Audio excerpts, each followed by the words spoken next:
Olá, pequenos investidores, sejam muito bem-vindos ao canal. Pessoal, nesse vídeo eu vou comentar um pouco sobre o fundo imobiliário CACR11, FII Cartésia Recebíveis Imobiliários, trazendo aqui algumas atualizações. A gestão divulgou um novo relatório gerencial recentemente, tentando explicar um pouco aí para os investidores sobre o que está acontecendo com o fundo. Será que tem fundamento mesmo aí toda essa queda que aconteceu em basicamente um mês e meio, 2 meses, né? Saiu ali dos R$ 100 para a faixa de 60 e poucos reais, e nesse relatório eles tentaram explicar um pouco sobre essa parte, e também quero trazer para vocês aqui um resumo do portfólio e entender um pouco aqui a tese do CACR. Lembra que isso aqui não é de maneira nenhuma recomendação.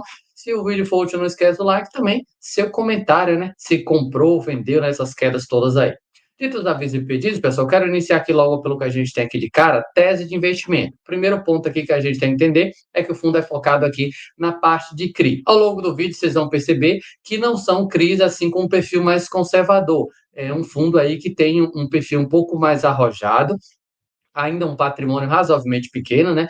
453 milhões de reais. Tínhamos uma oferta em aberto, mas devido à despencada na cotação, foi obrigado a cancelar aí, que não fazia sentido nenhum aquela oferta a 95, 96 reais.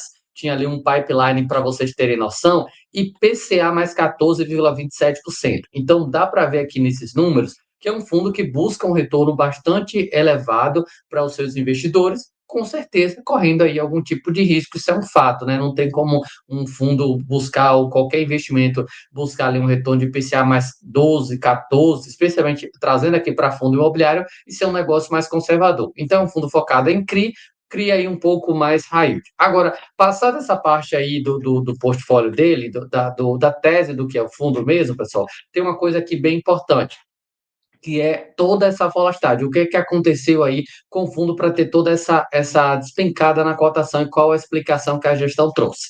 Inicialmente, o movimento refletiu decisão determinada de casa de research de reposicionar a carteira de seus clientes. Tal movimento, iniciado logo após o início da sétima emissão de cotas, no dia 29/7, foi intensificado de forma abrupta, coincidindo com o início do período de exercício de direito de preferência, dia 5/8, fazendo com que o preço caísse de 98 para 83. Então, primeira pancada aí que a gente viu no CACR, aqui na visão da gestão, foi por conta dessa casa, que deu aí esse reposicionamento para os seus clientes. Como é um fundo, volto a repetir, com patrimônio ainda pequeno, liquidez ali, embora faça parte do índice FIX, mas não é uma liquidez de 5, 10 milhões por dia, isso fez com que trouxesse a cota para baixo do patrimonial, ali na faixa dos 83. Com isso, a gestora, né, anunciou o cancelamento da oferta de 120 milhões de reais, que tinha um preço de emissão ali de 95,80, porque não fazia sentido nenhum. E o pipeline aqui que eu já tinha passado para vocês, ele tinha um pipeline de quase 500 milhões, a oferta era 120,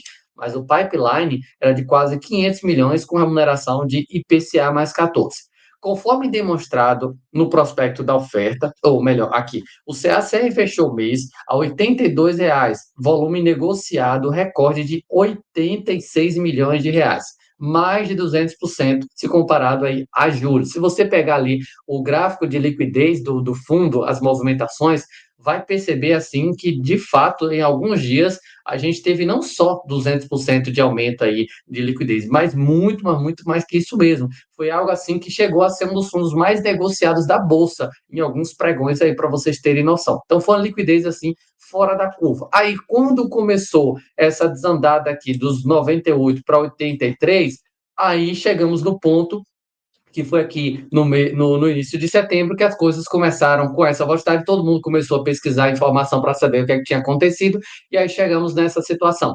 Notícias especulativas a respeito de um ativo do CACE, incluindo a inexistência de garantias e de licenças ambientais, circularam na mídia, e apesar de desmentir as publicações pela gestora através de comunicado no início do mês, causaram um novo fluxo de venda de 78 milhões de reais acumulados, isso em pouquíssimos pregões, que juntamente com o aumento de movimento especulativo de short, pressionaram a cota a bater ali a faixa dos R$ 62.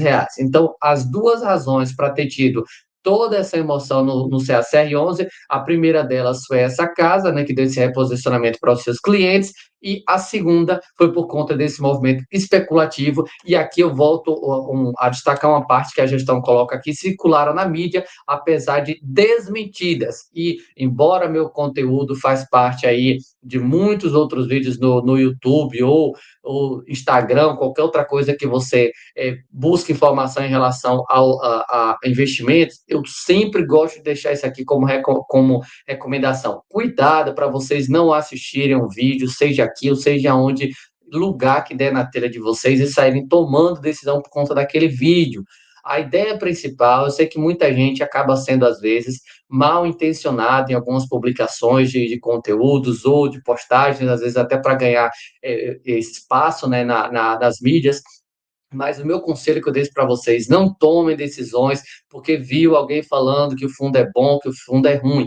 Vai estudar, lê a notícia, assiste o vídeo, vê se tem fundamento que o cidadão está falando, vai buscar informação para depois você pensar em tomar alguma decisão. Porque, de fato, se um grande investidor ou se uma pessoa bem reconhecida nas mídias sociais começar a falar bem ou mal de um ativo, pode gerar alguma certa pressão. Isso é um fato, especialmente se for um ativo que tem uma liquidez um pouco baixa. Não diria que um canal pequeno, com 5, 10 mil inscritos, vai fazer a diferença.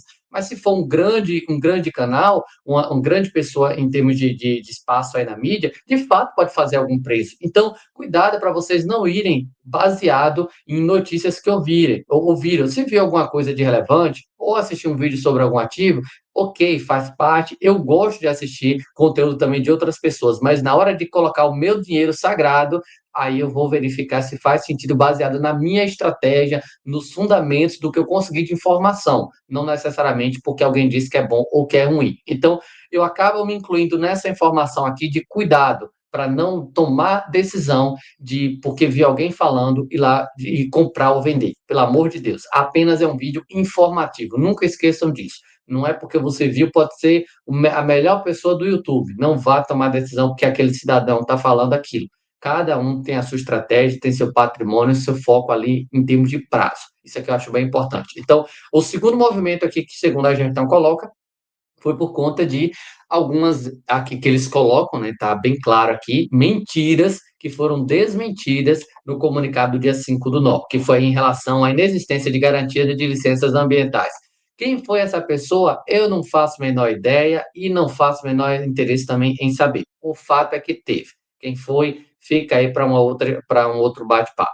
Mas o fato é que teve aí comunicados em relação a isso e guidance de dividendos. Pronto, então a gente teve o porquê. O que, que aconteceu, o que está acontecendo de fato com o fundo? Aqui eles falam sobre o guidance, mas antes eu quero trazer o que é que está acontecendo com os ativos, ou o que foi aí os questionamentos do mercado.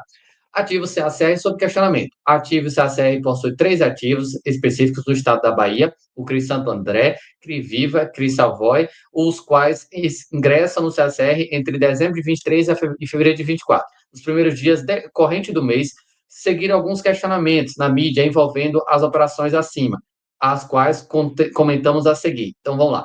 A inexistência de garantias, aqui a gestão coloca. A gestão afirmou publicamente serem inverídicas tais alegações. A garantia de todos os ativos do CACR estão devidamente formalizadas e registradas no cartórios competentes. O terreno do referido empreendimento, com área de 210 mil metros quadrados de região, valorizada no litoral baiano, possui terraplanagem executada, definido o arruamento e os lotes, bem como preservação vasta área de preservação ambiental em obediência à legislação vigente. Então, a primeira parte, sem garantias, aqui a gestão está dizendo que tem garantias. Exposição elevada. Então, vamos lá, essa parte, que é uma representação ali em uma empresa específica. Vamos ver qual é a explicação que o gestor dá. Após criteriosa análise do potencial econômico dos empreendimentos, os CRIs foram estruturados visando a aquisição dos projetos, incluindo dívidas relacionadas e com fundo de reserva robusto para suportar vários meses de replanejamento dos mesmos com base em pesquisas de mercado que identificaram potenciais oportunidades de melhorias.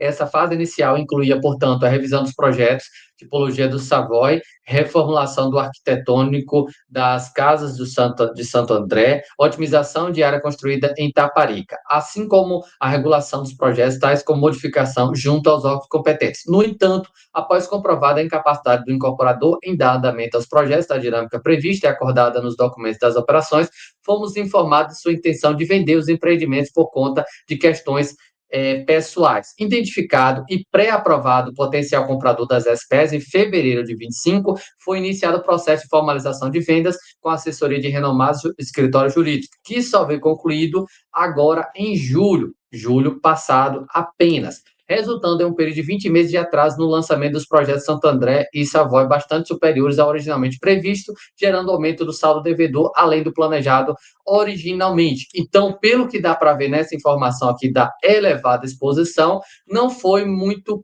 o que eles gostariam. Foi uma consequência da empresa, né, do inicial, dos empreendedores, por questões pessoais, resolverem se desfazer desses projetos. E aí chegou na mão desse devedor. Por sua vez, as obras em Taparica seguiram, já está em quase que 100%, né, 99%. Vale ressaltar que o atual controlador firmou parceria com o grupo Cian Engenharia, tradicional incorporadora e construtora com sede em Salvador. E aqui eles deixam um pouco mais sobre os projetos.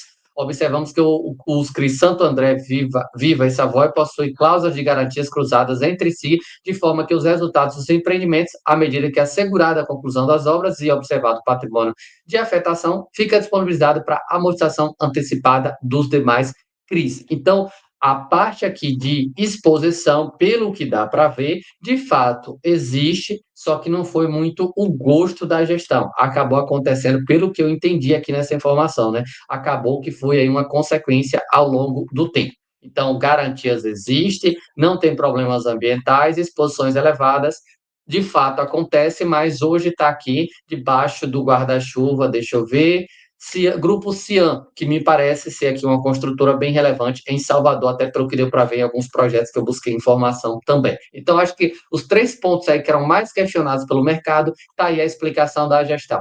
Foi uma boa explicação? O suficiente? Eu não faço a menor ideia. Tá? Informação para você. Aí eu volto para aquela parte que eu falei ali de especulação, de ser influenciado. A notícia eu estou passando, a informação que o gestor deixou aqui no relatório. Agora, tomar a decisão se vale a pena comprar ou vender, fica na sua mão. Bom, agora vamos fechar aqui com o guidance, né? O guidance que o gestor falou, até para que o vídeo não fique muito longo.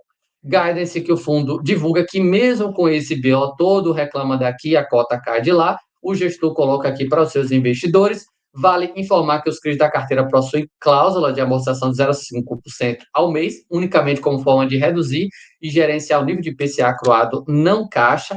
Portanto, ao contrário de comentários vinculados de waivers para não ocorrência de tais amortizações, são corriqueiros e parte da estratégia de gestão dos dividendos que são planejados com antecedência de 6 meses. Só para vocês terem noção, no comentário aqui, eles vão falar que já estão fazendo as projeções para o semestre do ano que vem, não mais desse ano. Esse ano já está, entre aspas, garantido, né? Embora eles colocam aqui não é promessa, mas o guidance permanece o mesmo, entre R$ 1,30 a R$ 1,40.